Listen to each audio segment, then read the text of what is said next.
Everybody, this is, of course, you know who I am. Welcome to my channel. Welcome to my Periscope. So, I'm over at Periscope, and excuse me, I had been forgetting to lock this up. So, since I'm sitting here, I'm gonna go and lock it up. Oh, shoot. So, okay, um, I'm gonna tell you guys this story. So what is going on?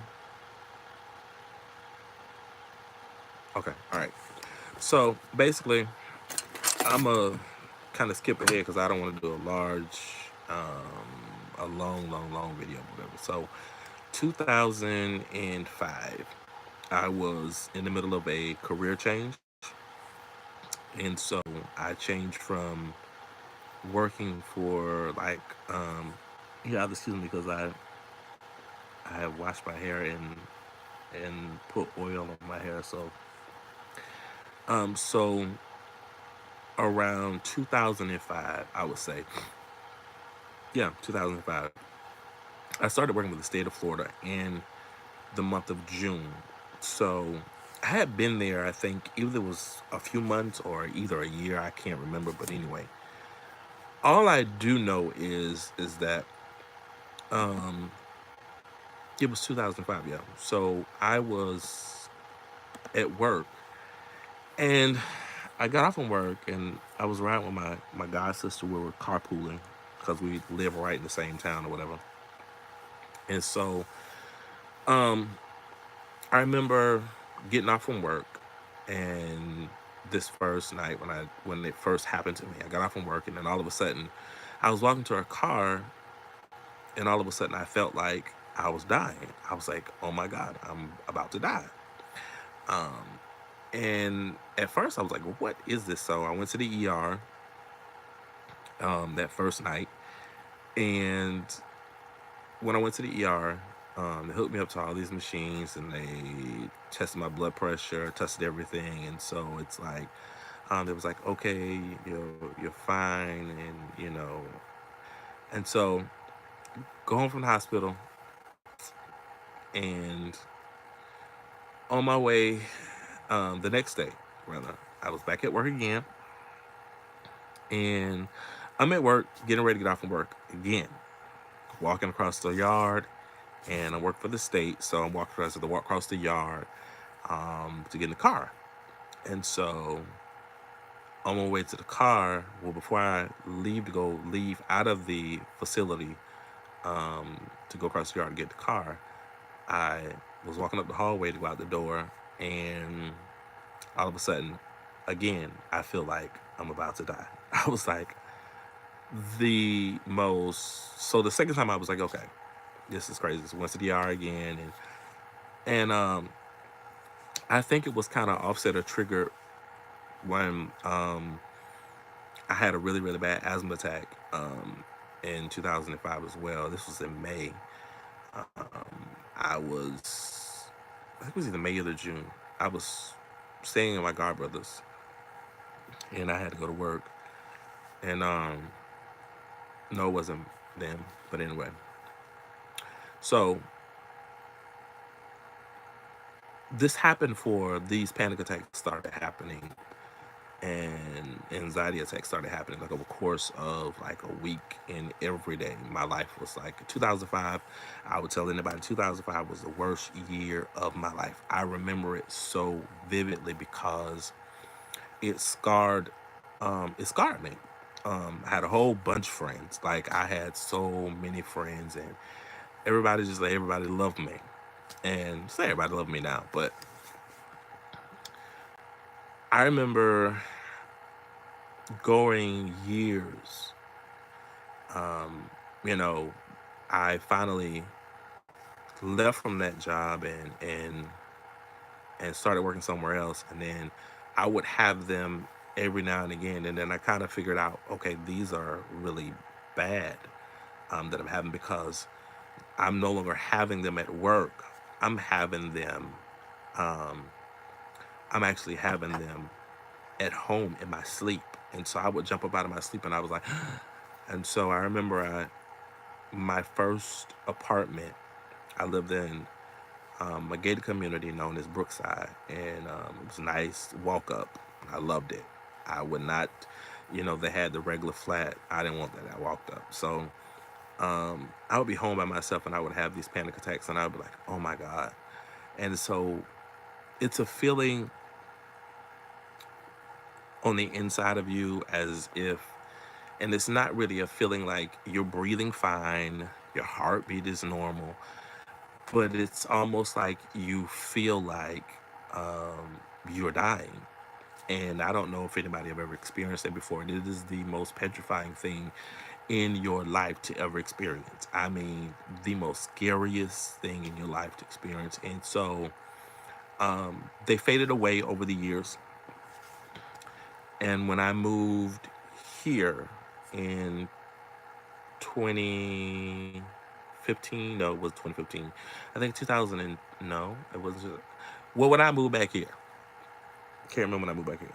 But anyway, when I moved back here, um, I remember when I moved back home to help out, just recently resigned my position as the COO of a company and moved from Tallahassee. I had my apartment still in Gainesville, so I had to move all of my stuff out of my apartment because my lease was up and I was, staying in Tallahassee and taking care of that. So when I moved back here, my room was on the other side of the house at the time. And I remember I had a really, really bad one night, and it was so bad. And it was like one of those, like, this is it.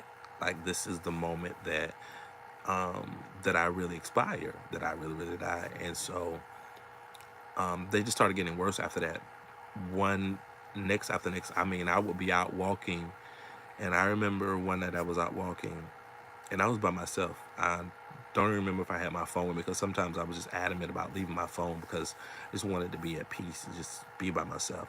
And so I left. I don't know if I had my phone tonight, but I'm walking, and then all of a sudden, my whole body becomes paralyzed, and I cannot move. And all of a sudden, it's like I feel my body. It's like feeling like my body was almost becoming like Jello. And at that moment, I was saying to myself, like, I'm actually finna die, like right here. And so my worst fear was like, I'm gonna die and nobody's gonna find me until the morning. And that's not gonna be good because it's hot and I won't be well preserved. And eventually I started praying and and trust me, I had a really spiritual life when during this time and even now, but they became really, really out of control. And it was so strange because I wasn't stressed. I was still on my normal schedule. I was still writing. I was still doing all of my normal productive stuff. Y'all skipping, I'm trying to catch oil. So if y'all want to see, catching oil.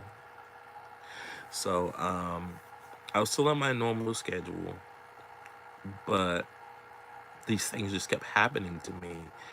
And I didn't know how to verbalize it to anybody because it's a feeling that you over the years you really couldn't really verbalize until eventually you kind of start paying attention to the pattern and paying attention to like what's going on. And finally I was like, okay, this is really getting on my nerves. It's starting to frustrate me. And so I would I remember I would be laying down in bed. It'd be like 3 o'clock in the morning. I'd be laying down in bed watching TV, and all of a sudden this feeling of death comes over you and you jump up out of your sleep and you're like, and you're checking your heart, you're checking your pulse, you're doing all the, I mean, it makes you check your pulse, it makes you check your blood pressure, it makes you do a whole lot of stuff to make sure that you're not dying. It make you put your hand on your chest to make sure you're breathing, even though you know you see your chest rising up and dropping. And one of the things that is so confusing about it to me is that when I would have them, being someone that had asthma really, really bad, um, I didn't know if it was an asthma attack. But I do know around the time, I think it was 2012, I started having asthma attacks in my sleep. I started having really bad asthma attacks in my sleep, and I would wake up and I could not breathe. I could, and I remember the first asthma attack that I ever had. It was horrible. I was at my godbrother's. We were roommates, and he turned the heat on, And then when he turned the heat on in the house, I was like, listen, if you turn this heat on, I'm not going to do well in the heat. So he turned the heat on, and when he turned the heat on, I'm sleeping, and all of a sudden, I got up in the middle of the night because I couldn't breathe, and I didn't have a pump. I didn't have a rescue inhaler. I didn't have nothing at that time. As a matter of fact, I had been on Easy Street, and I had asthma, but it wasn't active, and I never had a flare up. I never had anything with an attack or anything. The only thing I had was upper respiratory infection that came every now and again. Then there was bronchitis that would come sometimes. I only had that once or twice, but so I remember I got up in the middle of the night, calm, because I remember you have to stay calm even though you know you can't breathe, and don't panic. And I went to my brother's bedside, and I laid my hand on him, and he rolled over and he looked at me. He was like, and I had my hand on my chest. He was like, you have an asthma attack, and I was like, and so he was like, okay, we got to get you to the hospital.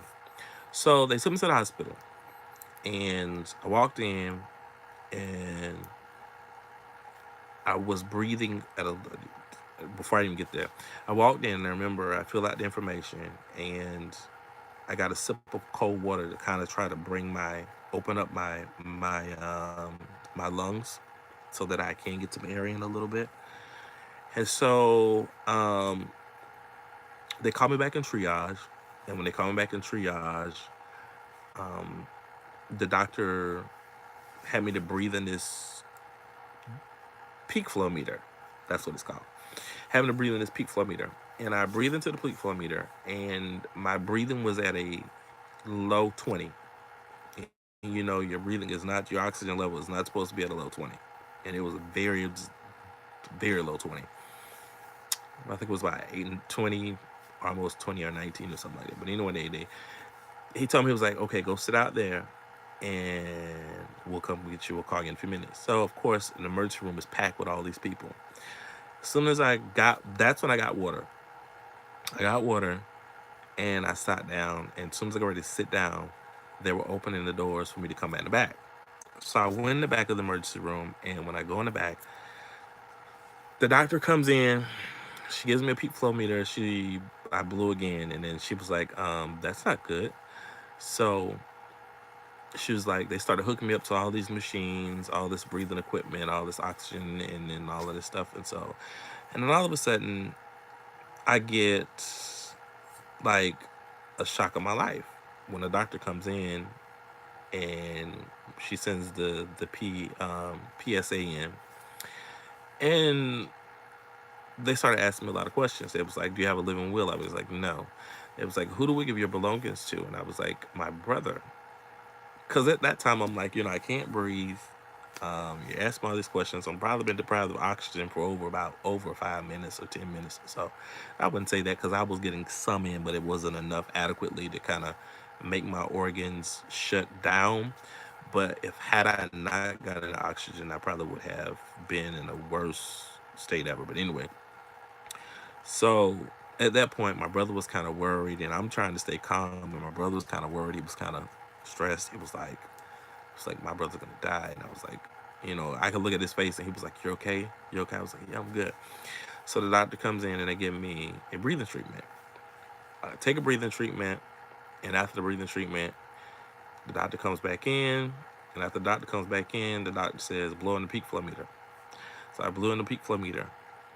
I was still breathing at a low 20, and the doctor was like, "Listen, I'm gonna give you what we call as a cocktail because your breathing is not changing. And I'm going to give it to you in an hour. And if your breathing does not change, we're going to have to take you upstairs." So they came back, and she gave me a cocktail. And when I tell you I was high as a kite, y'all. Oh my God. I was so high. A lot of people don't understand that little stuff that you put in that little stuff in that tube. OMG, it have you so high. So, needless to say, anyway. So I took the what was it? So the cocktail, And so after I had the cocktail, my breathing started improving. And so I had to do a round the clock before I went home, round the clock breathing in this peak flow meter to make sure that my oxygen was still maintaining its levels or going back to normal, above normal. So, um, end up getting discharged from the hospital.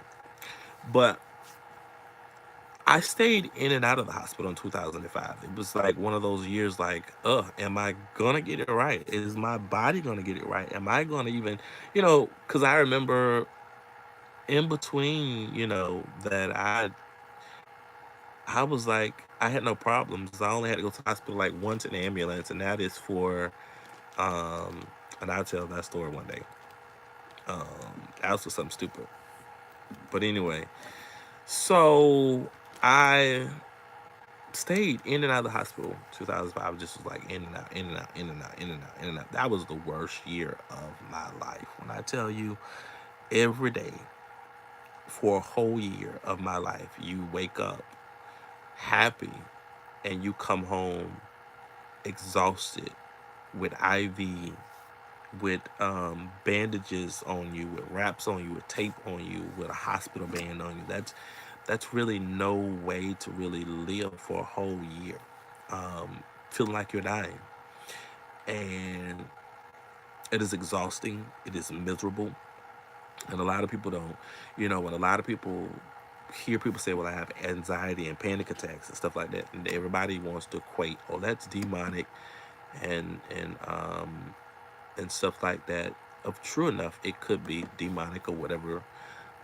But I do know this, that it is nothing fun. When people tell you that they suffer with panic attacks or anxiety attacks, um, it's not the time to kind of look at them crazy and tell them that they have it's not a time to be religious or whatever. But it's really time to really look at people and say, listen, what do I need to do for you? How can I help you when these moments happen? Because sometimes it's hard to verbalize. I remember times it was hard to verbalize or convey to doctors what was really going on with you. And it becomes, sometimes it becomes so imprinted in your brain that like minor things, like when I say minor things, like small itty bitty things like pop up. Let's say, for example, like normal stuff, like you have like a chest pain or and there's gas in your chest. All of a sudden, your mind just start clicking in and saying, "Oh, it's you're gonna die," and so it's something that plagues you for a long time. And you have to have a strong mind. You have to have a strong will mind. And um, I think one of the craziest things about it is that what I started doing when I would have them really bad is that I would, if they didn't catch me off guard, I started moving around and I started moving around and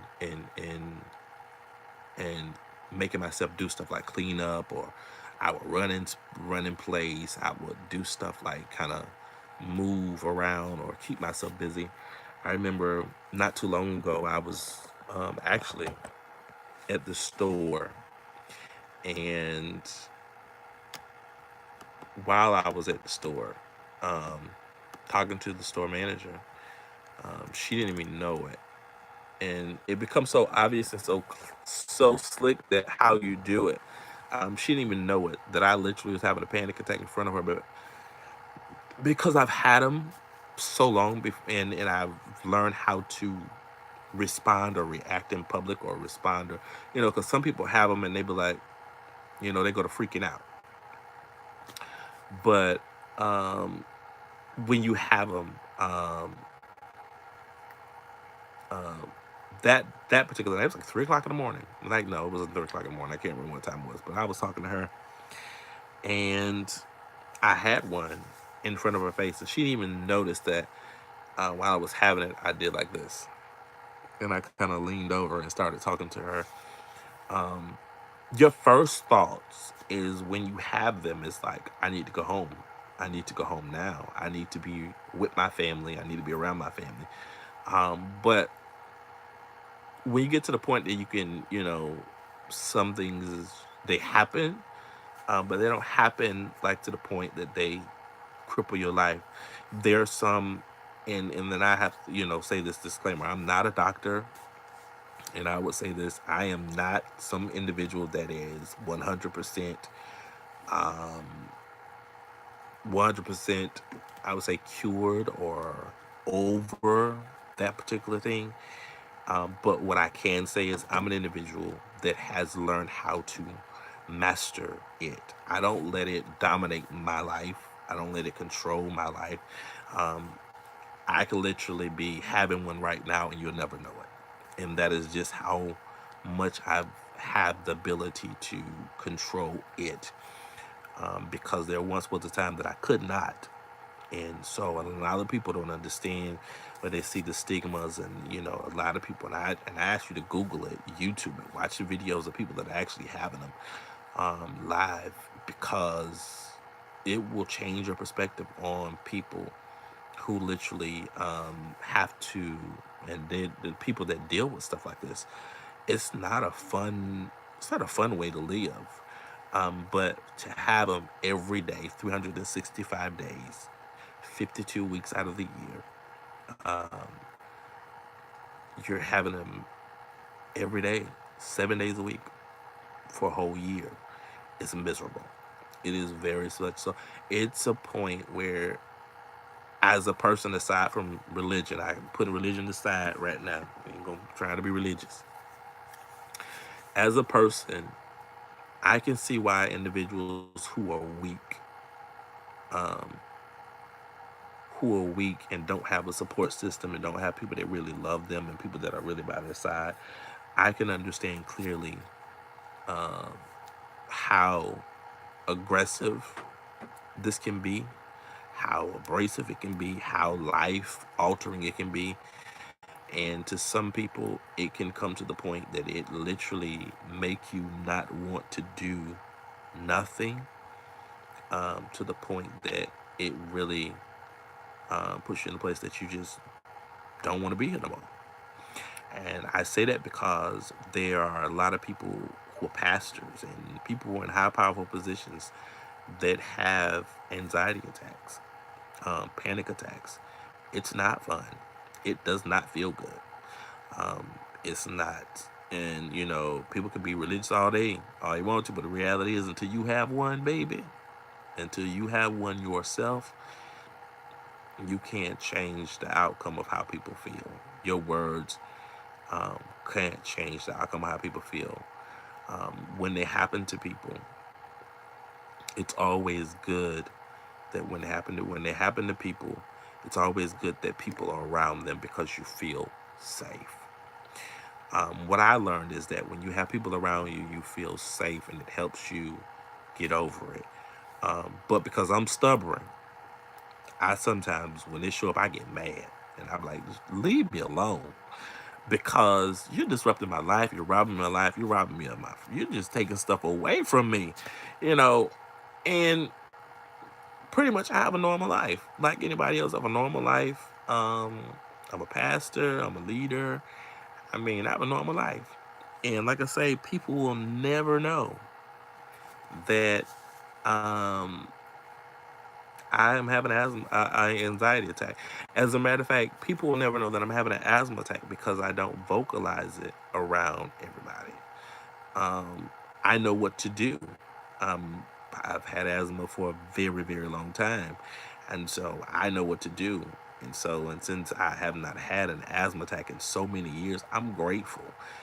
Many of you have not followed me on Instagram, but if you see my Instagram story, when I moved back here, I didn't know that first months that I was here going into the next year, I didn't know if I was going to see the next year. And that is because I had asthma attacks, the worst. Um, I was on a breathing, I was on a nebulizer. As a matter of fact, I keep a nebulizer in my room. It's somewhere down here on my bookshelf. But I keep um, I keep it around because, and I don't have an inhaler. I'm not on Advair was the medicine that I was on. Albuterol 10, not Albuterol 10. No, that's the nebulizer. I was on I was on Prevento. I was on something that tastes like peanut oil. The worst thing in my life. I hated it. Advair Discus, I hated it because every time you take it, you had to gargle, and you had to take it before bed when you first wake up. It was awful. But what people don't tell you is, even though the medicine does save your life, it creates other health problems such as weakening heart muscles, or it can cause you to have a heart attack. And so when it is weakening heart muscles, that cause you to have heart flutters, which is another thing that can kick off um, your anxiety and panic attacks as well. And so I don't know scientifically if they've changed the medication to be able to work chemically aside the asthma meds. Um, but I do know that um,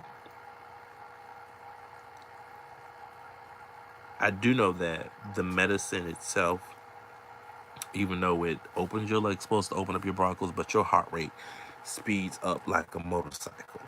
I mean, it is like NASCAR. Like you are Kentucky Derby, your heart rate is racing, and it's racing into. That even goes back to like the first time I had to have breathing treatment in the hospital, and my heart was racing me so fast. I was so high, I was on cloud nine. When I got back to the house, I didn't go to. Matter of fact, I didn't get to work the next day because I was so high. I was high, and not only was I high, I was wore out. When it wore off, finally wore off, I crashed. It makes you jittery, makes you jumpy. It's almost like having 10 cups of caffeine, or Cuban coffee. If you ain't never had no Cuban coffee, I don't know what to tell you. But Cuban coffee is really good. It's It's addicting. I had some from Maapi, and oh my god, me and my niece had some. We was up to like the next day and a half. So I did this video, when I did this live video. I'm doing these lives, rather Periscope and YouTube live at the same time, to actually bring an awareness that normal people, or people who look normal, they have struggles. There's People look at people's lives and say, I want to be like them, and I want to be like this person, I want to be like that person. You really don't want to be like anybody, because you don't know what they don't tell you that they fight with, that they battle with, that they struggle with. Listen, I've had a lot of people say stuff like, I want to be like you, or I want to have it like you have it. I want to be able to write the books you have, and I want to be able to be an entrepreneur. I want to be able to do this. That doesn't come without a price, y'all. I'm telling you that. That is a price that you pay that is painful. But it becomes painful because along the road to doing it, you start to see who's with you for all the wrong reasons. I'm just going to be real with you. It helps you see who's there for you. I remember when I first was admitted, when I first was in the hospital for asthma or any kind of sickness I've had. I've have bad. I suffer with dehydration because I don't drink enough liquids. I'm not a drinker. I'm not an eater. Just I don't know. Y'all pray for me. And I'm going to go to the store and get me a big old cup and fill it up with some ice so I can put some water in. But anyway, I remember I was working for the government at the time, and I got really, really sick at the job, and I was like, I'm weak. I feel awful. So my supervisor came out, and she looked at me, and my eyes were like sunken back, and she was like, you need to go to the doctor. And I was like, well, nah. She was like, Go to the hospital and go now. So I went to the hospital and got in the ER, and I was like, I don't know what's wrong. The lady did this to my skin. She did this. She said, and she did this way, and if you could tell, my veins are popped. My veins are popped now. So my veins didn't pop. They wasn't popped. Veins wasn't nothing. And so the lady came and told me, she was like, you are dangerously hydrated. And if we don't get influence in you, you could die. I'm like, what? So I had 2 bags of saline drip. I probably had about 4 bags before I left from that, 4 or 5 bags. But I had IVs in the backs of my arm. I'm being real transparent with y'all now. I don't know why. But anyway. But I can say this, that never look at anybody and think they don't go through nothing. Because I smile, I laugh, I'm normal people that actually go through a lot of stuff, who honestly really go through a lot of stuff and have had to fight for their life to live. People who have died, because 2005 I died on the 20, no, yeah, it was May. I flatlined in the hospital. I actually watched myself die. That's crazy. That's crazy. It is petrifying. It is scary. Um, and but you come back when God, if it's not your time, you come back. But if you don't come back, you pass through. But I'm telling y'all, you flatline. Like, you start feeling weak, tired. Like, it's like a, it's like a overwhelmingly like tiredness hits you, and you just become really, really tired. And I don't know, it's hard to explain. It's like a tired, like you don't have the energy to fight, to do anything. And so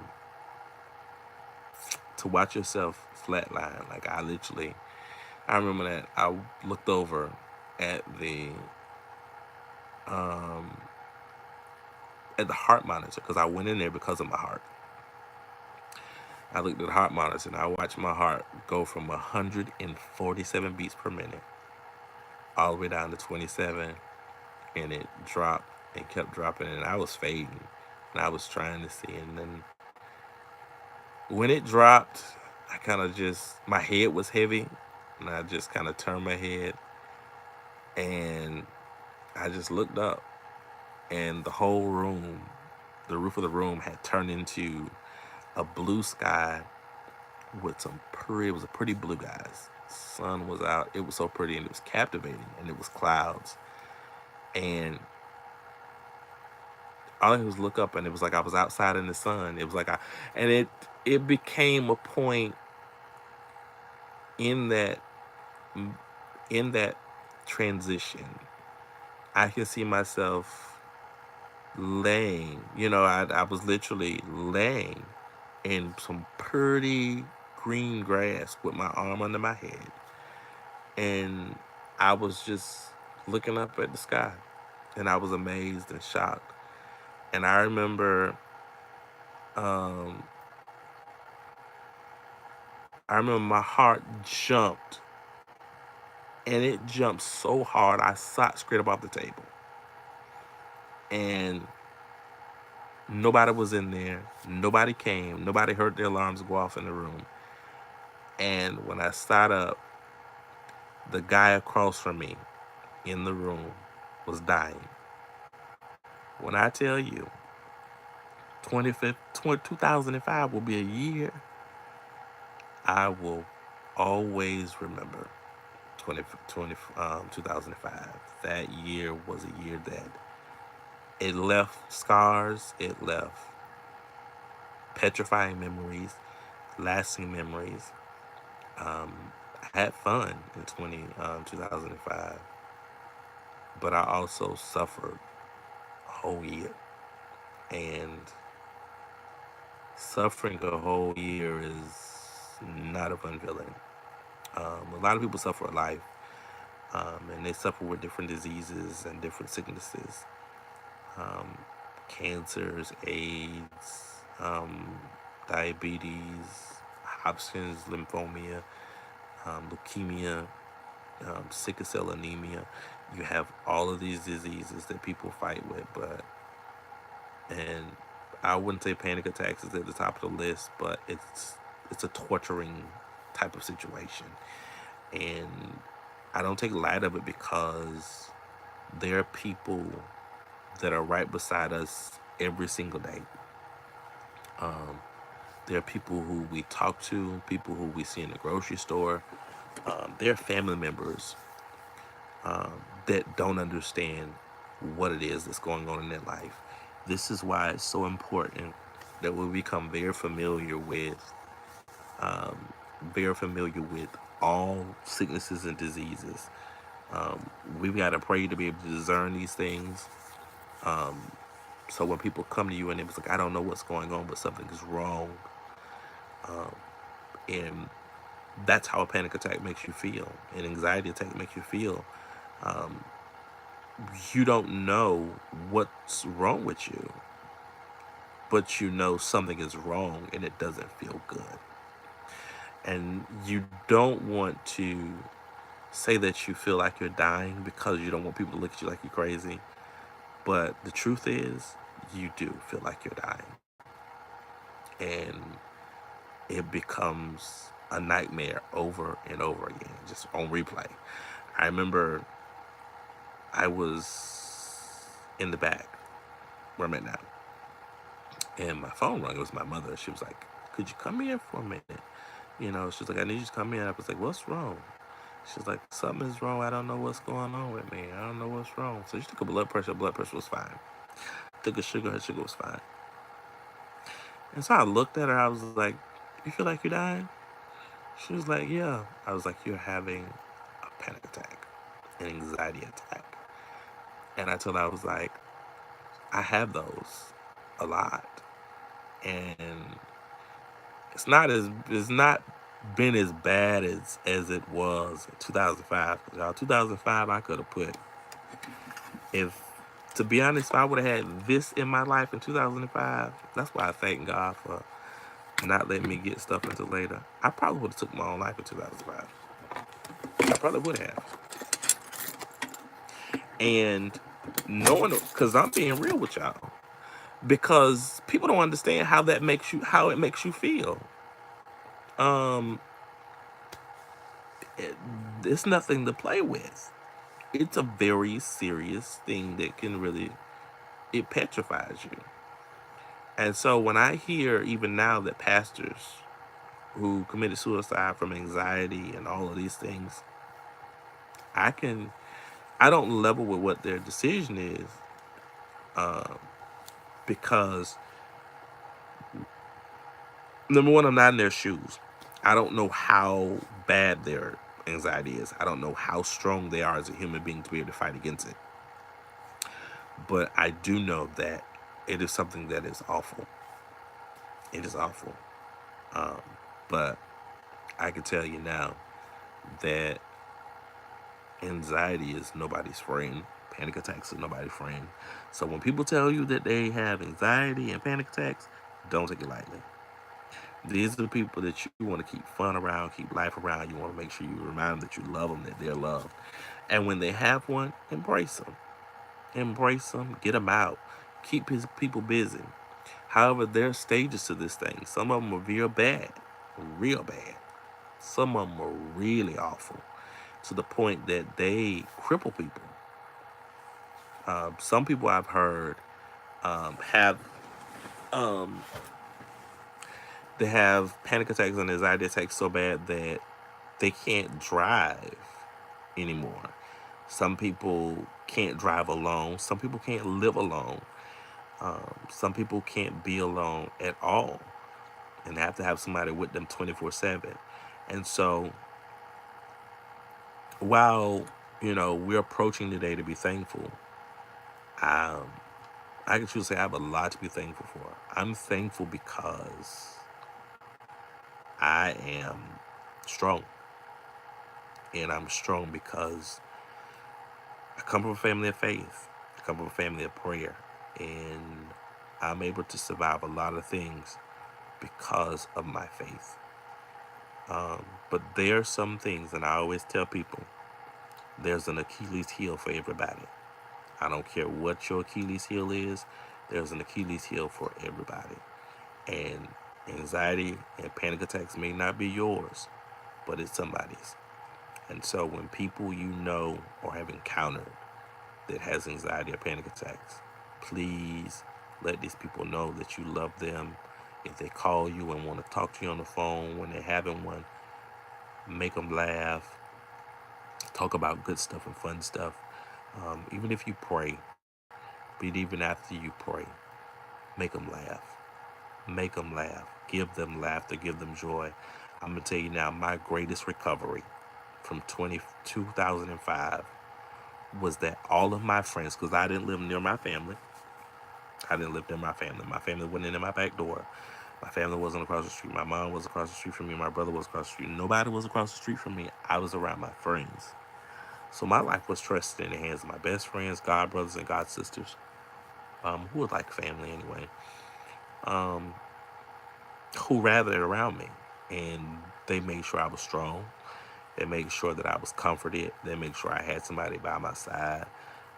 They always walked and talked to me. They always spent time laughing with me. And it was not because of anxiety, because none of them knew I had anxiety. They knew I had asthma. But they just kept laughter around me. And I tell anybody, when people don't understand the level of good friendship, when people are battling secretly with things, everybody needs a good friend. Everybody needs that friend that's going to be there, that's going to be able to pick you up.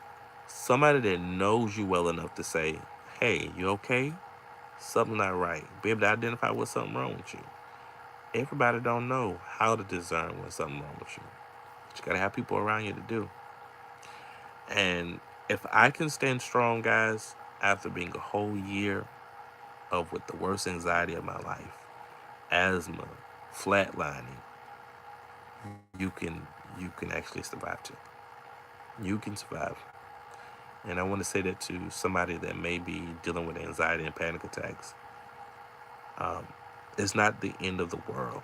I know it's the worst and most disgusting plague to give to a trial, or Achilles heel, or whatever it is, or thorn in our flesh to give or have.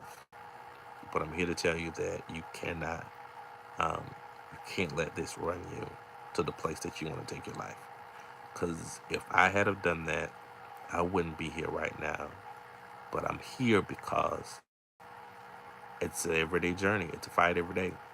I wake up every day and enjoy my life. I don't think about it. I never wake up saying that, oh, I'm going to have a panic attack today. That's not the case. Some days I can go months without having a panic attack. Sometimes I can go weeks. Sometimes I can go a couple hours and don't have them. And sometimes I can go and have one for some hours. And it is the worst feeling in your life, no matter how hard you try to fight. I've learned even keeping busy sometimes, like on my lazy days when I've had them, I've learned that you got to get up from there and get moving. You've got to get moving. Get your mind to moving. Start doing stuff. Start reading. I would sit up. I remember I would sit up and I would grab my chest. The first time with me having a panic attack, sitting up, and I was like, I would grab my chest. And I would always stick my hand under my shirt. That's why most people don't know, but sometimes I sit like this and I have my hand like this, you know, because I've had so many panic attacks in the past, until it's like, that has been my universal sign, is just to be like, touch your chest. Um, you are alive, you are breathing, but brain wise, your brain shuts down. It's almost like it's not oxygen getting to your brain, and it feels like your brain is dying, and which ultimately your brain starts sending misfires or bad signals, and these signals start making you feel like this is the end of my journey, but it's not. It's not the end of your journey, and the sad part about it, and I'm trying to make sure that this phone doesn't die. The sad part about it is that people will tell you, "Oh, it's okay. We praying for you." Okay, but I appreciate your prayer, but I want this kind of. Hold on, guys. I'm trying to get a little charge here. Sorry, Facebook, YouTube, brother. Sorry. You know, people say, "Oh, we praying for you, and we praying for you. We seeking the Lord for you, and all of this stuff." But the truth of the matter is this, and that is, you're praying for me, but it doesn't take the feeling away. It doesn't stop. It doesn't stop my fear. It doesn't stop the battle. You know, I appreciate your prayers and I appreciate you loving on me, but it doesn't stop me feeling petrified. It doesn't stop me feeling shaken. It doesn't stop my life from being disrupted. Um, and a lot of people say, "Oh, have faith," and and for a while, I can say that people would always. That's why I can't stand super religious people because they have faith, and they would say, "Oh, just believe." You can believe all day. You can have faith all day, but I'm telling you, the truth is this: you're gonna go through some stuff, and it's not going to be comfortable. And a lot of people just have to be honest with you and say, "Listen, baby, this just may be your struggle, just may be your whatever it is the Lord is giving you, whatever it is, and it don't feel good, and you don't like it, and you're not going to like it." Like some people may have high blood pressure, battle with high blood pressure. I don't know how it feels to battle with high blood pressure. I've never had high blood pressure day in my life. Um, my struggle has never been with high blood. Simply, it's just not um, been with high blood. That's not what my issue has ever been with. My issue has always been with anxiety and asthma and heartburn. But who doesn't get occasional heartburn for eating some stuff that they do not need in their lives? That would be me. And probably you too. Because you probably eat some stuff that you don't need. Right? Right. Because we all have some eating some stuff. We'll be sitting like, why did I eat that? Why did I eat this? And why did I eat that? And so, um, what I can tell you is that it gets better when you have the right people with you and the right people on your side and the right people on your team. It gets better when you have the right people around you. Stay away from negative people. If you have anxiety, stay away from negativity. Stay away from stressful atmospheres, such as people who bring you stress. Stay away from aggravation. Stay away from all this other garbage. Stay away from it. Because at the end of the day, it does not benefit you at all. And at the end of your night, you want to always talk to somebody that's positive, or in your night with somebody that's positive and not negative. Like, for example, I'm going to give it some ice, and I don't want to hear no negative news, no bad news from nobody at this store. But I want you guys to understand that, yeah, living with anxiety is not comfortable, and it's not fun. But at the end of the day, you're a survivor. And you're a survivor because anxiety attacks or panic attacks can sometimes cripple you and cripple your ability to do a lot of stuff. It can make you non-sociable, but you've got to push yourself. You've got to make yourself be who you want to be. I'm here to tell you, I'm living today, I'm surviving today because of 2005. I'm grateful that I experienced everything I experienced in 2005, because had I not, it would not have made me and shaping me to be who I am now. I'm a stronger fighter. I'm more driven, and I don't give up. I love you guys. If you're on YouTube, like, share, subscribe to my channel. Periscope, like, share, subscribe to this video, or like and share and this video. And yeah, turn on your notifications whenever I get on. You get a little bell or get a little alert. YouTube, turn on the bell. You guys know I love y'all. All right, guys, love y'all so much. Have a wonderful evening. Sorry if this video is so long. Sorry if this live is so long, rather. Sorry, YouTube. I just wanted to share that with you guys. I love you guys. You're my followers, and I want you guys to know the truth. And I want you guys to take this journey with me, because everybody experiences something in life, and truth of the matter is that, hey, we're all human. All right, guys. Good night. Happy Thanksgiving. Love you.